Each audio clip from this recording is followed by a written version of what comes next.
que nós temos, então, com relação ao cenário brasileiro, né? Nós temos várias CPIs no Congresso Nacional tratando do tema. Tem aí, né, começou ontem, acho que todos ficaram sabendo, a novela das 8, né, da Rede Globo, que está tratando do assunto.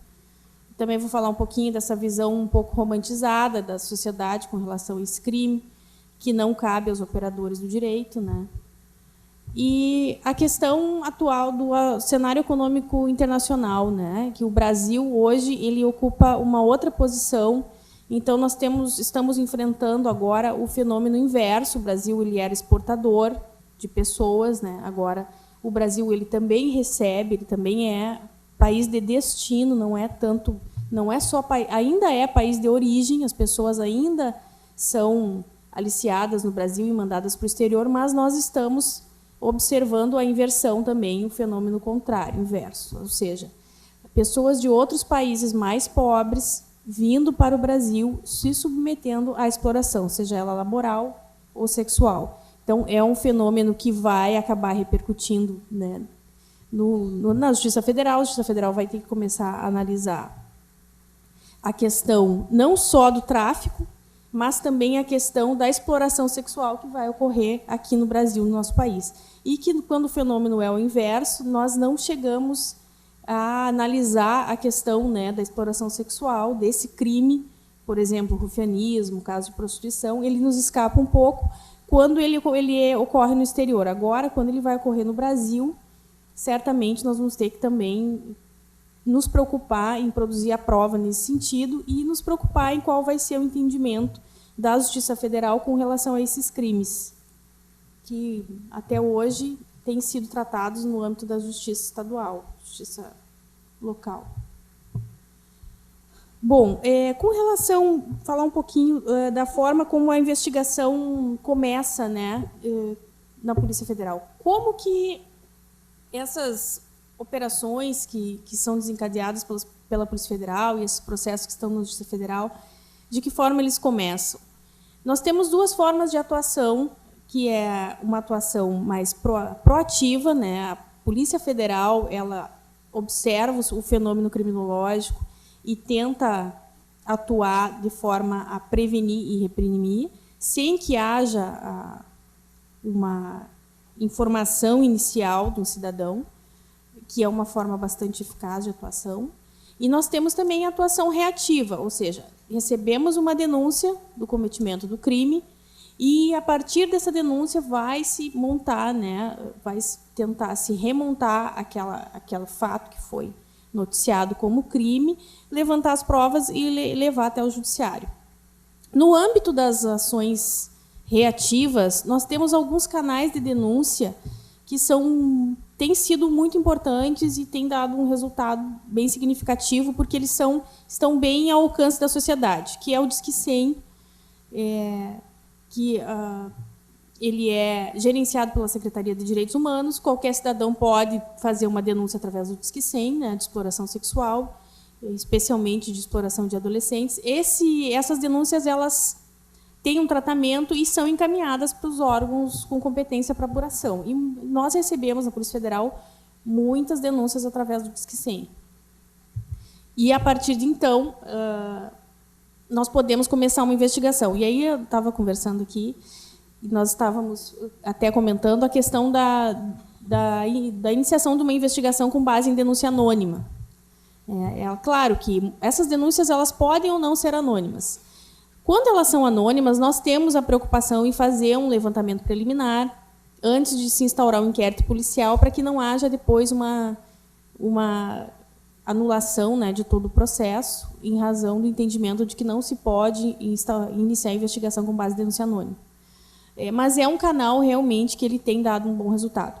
E nós temos também hoje o Disque 180, que é específico para crimes contra as mulheres. E há um projeto, e eu acredito que ele já está em funcionamento, do Disque 180 internacional, a internacionalização do 180. Não sei se vocês já tiveram alguma fala sobre isso ontem, mas as vítimas no exterior elas poderão discar 180 e informar a sua situação, enfim, se estão sendo submetidas a algum tipo de exploração e daí obter, né, a resposta das entidades, dos órgãos estatais para coibir o crime.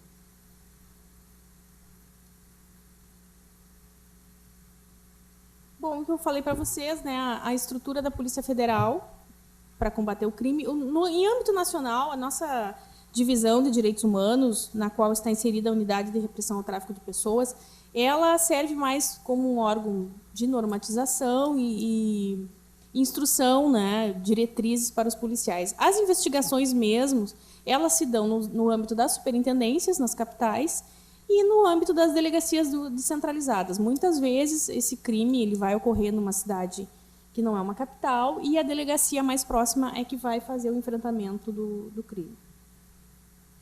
Bom, a divisão também produziu um manual para todos os policiais, né, para facilitar a investigação do crime.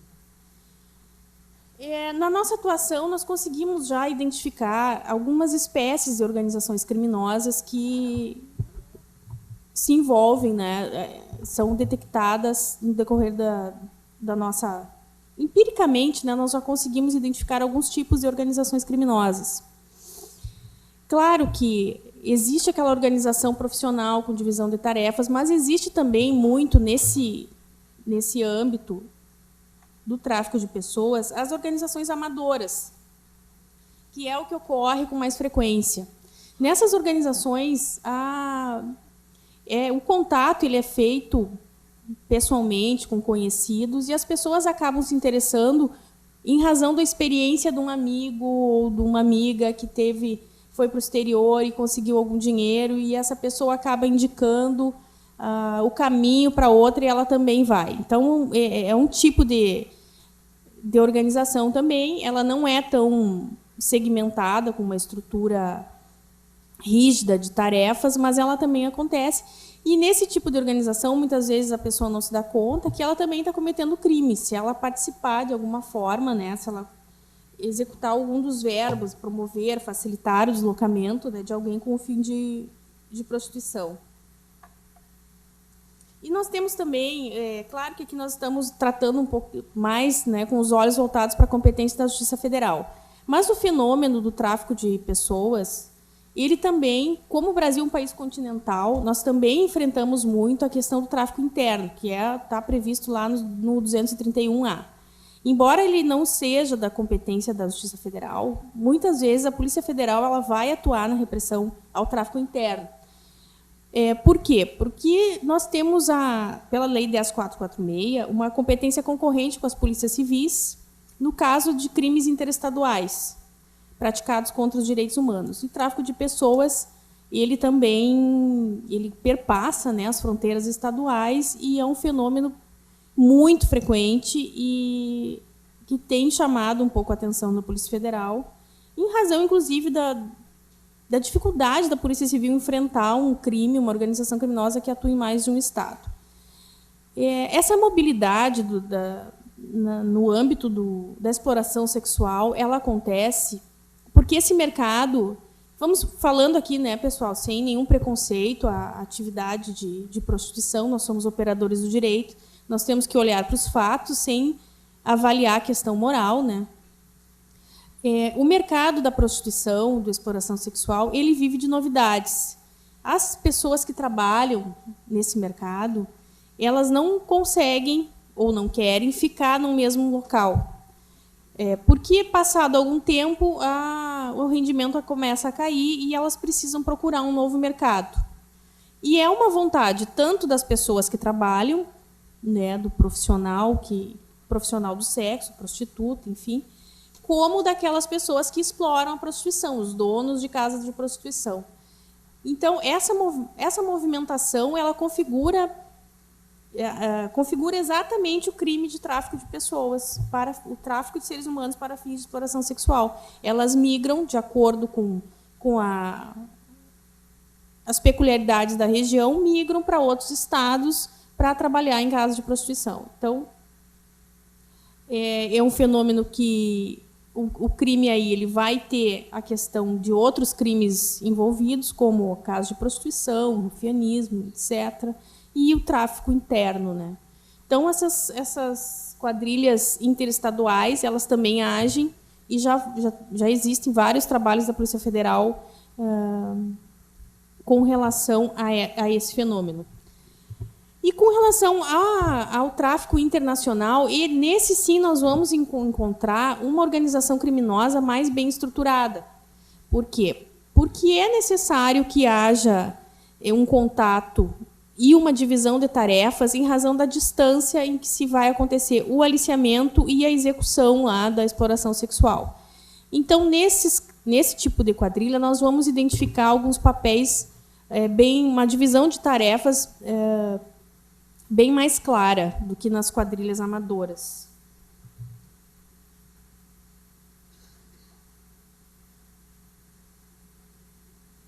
Bom, nós vamos ter o papel do aliciador, que é aquela pessoa que vai convencer a vítima a participar do esquema criminoso. Nós podemos também encontrar investidores, alguém que não vai exercer não vai praticar nenhum dos verbos do tipo, mas ele vai injetar dinheiro para que essa quadrilha funcione, né? É um investimento inicial alto, porque depende muitas vezes do transporte aéreo, alojamento, enfim. Nós podemos ter falsificação de documentos, que aí envolvendo servidores públicos. E nós vamos ter a vítima, né? Aí reside, eu já vou adiantar um pouquinho, uma das grandes dificuldades na investigação desse crime, que é o tráfico internacional para fins de exploração sexual.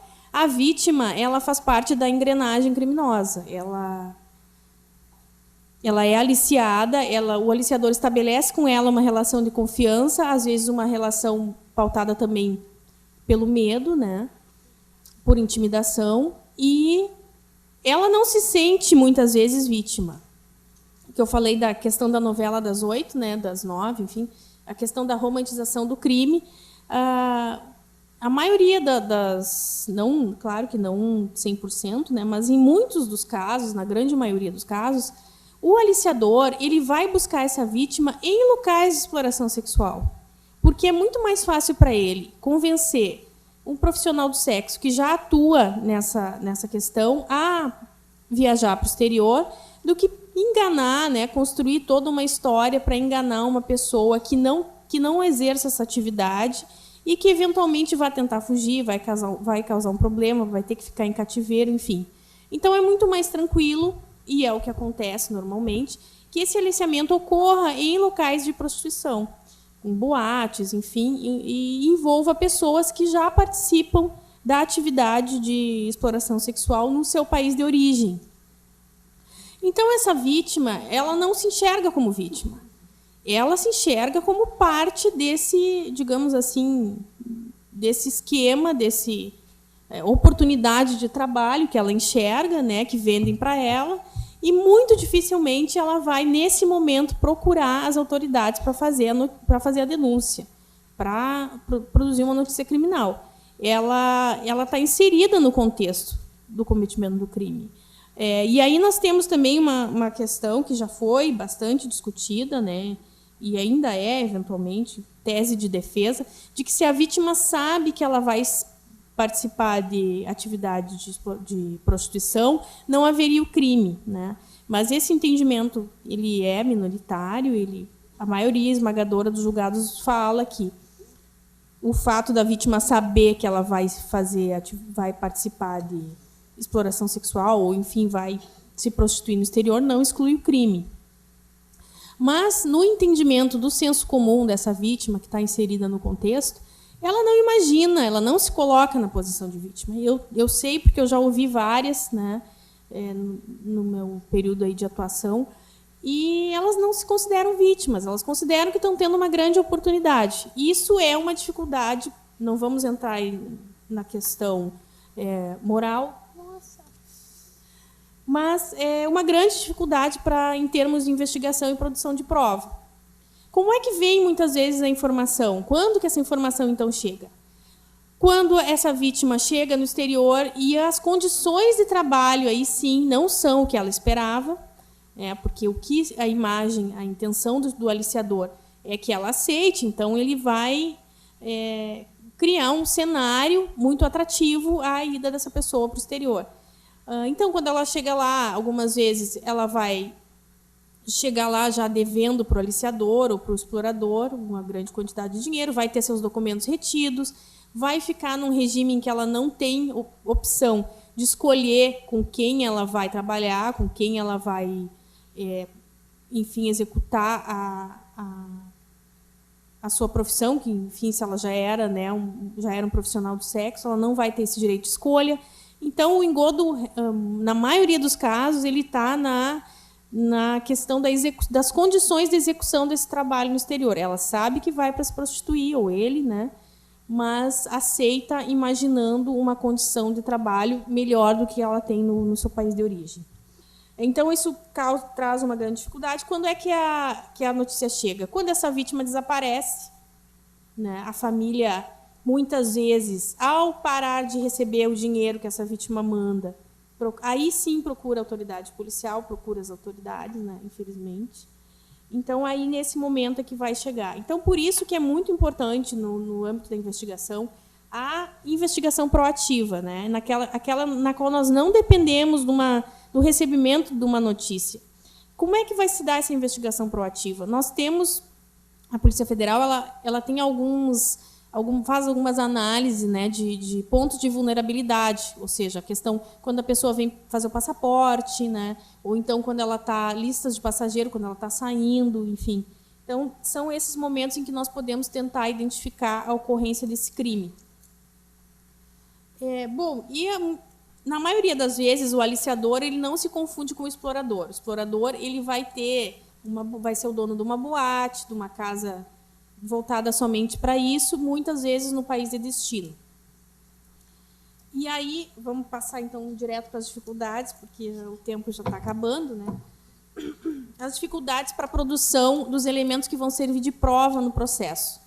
Claro, também já foi muito discutido, está sedimentado, de que não é necessário que haja a efetiva exploração sexual para ocorrer o crime.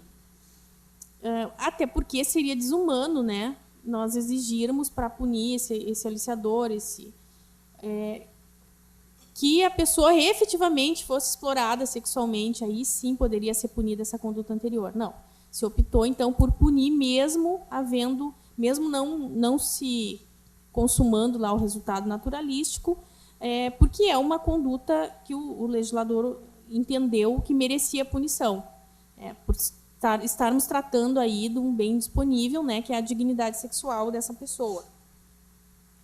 Então, esse crime, muitas vezes, a exploração sexual, quando a polícia começa a investigar e ela tem a possibilidade de identificar todos os atores aí do crime, não houve ainda, ou se houve, não há provas, a efetiva exploração sexual.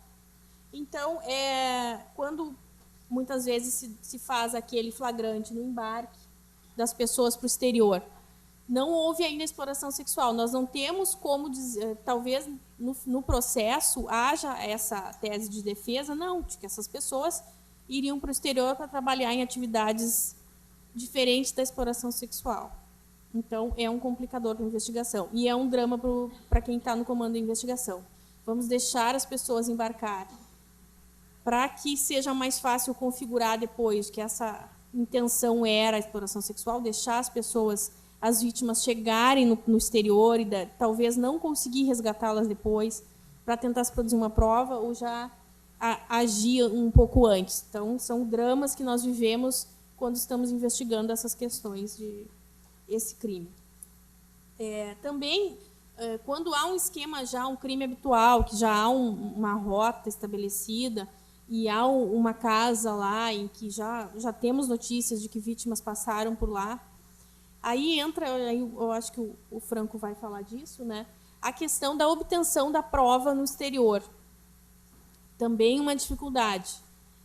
Como vamos conseguir materializar aquela situação lá em outro país? E aí, então, nós vamos nos socorrer das possibilidades de cooperação jurídica. Nós temos que atuar, na maioria das vezes, em conjunto com a polícia do país de destino. Sem isso, não vai se conseguir materializar esses elementos de prova. Que também depois, né, provavelmente não vão poder, essa prova não vai poder ser repetida judicialmente, vai se submeter, então, a um contraditório diferido e pode ser que a defesa também alegue que essa prova não se presta dentro do processo, porque é só uma prova indiciária, não há como repeti-lo, enfim. Os canais de cooperação que nós utilizamos, felizmente, hoje, com, né, essa facilidade que nós temos de comunicação instantânea, eles têm dado um resultado muito bom. Os canais são a Interpol, o delegado Franco, que meu colega vai falar sobre isso depois. Os oficiais de ligação, tanto a polícia brasileira quanto as polícias estrangeiras, têm policiais reciprocamente nos seus países que podem fazer essa ponte, né, tentar produzir esses elementos que depois vão servir como prova. E isso tem dado um resultado fantástico, excelente, porque também há um engajamento, tanto do país onde ocorre a exploração, quanto do país onde as pessoas são aliciadas. Tem que haver essa vontade conjunta de combater o crime, senão também nós não conseguimos um resultado muito bom.